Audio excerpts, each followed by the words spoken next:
All right, this is the first part of the strategy, making a decision. And the first step is to identify the habit you want to get rid of. So you already did that and you picked one unhealthy habit that you wanted to get rid of.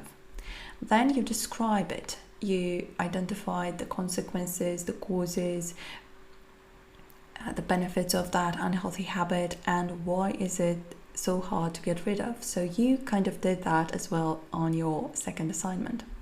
Now you also need to make a decision to focus on that habit, to focus on getting rid of that, because when you have a problem and you want to find a solution to that problem, whenever you focus on the problem, you tend to find solutions.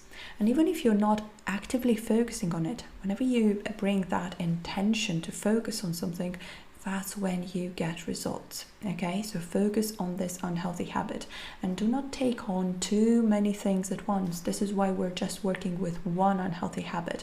Do that one at a time, because that's how you see results, that's how you move forward. Instead of doing everything all at once, you take them one step at a time and you see better and bigger results. Okay, so this is the first step. Now we're going to go straight into the next assignment.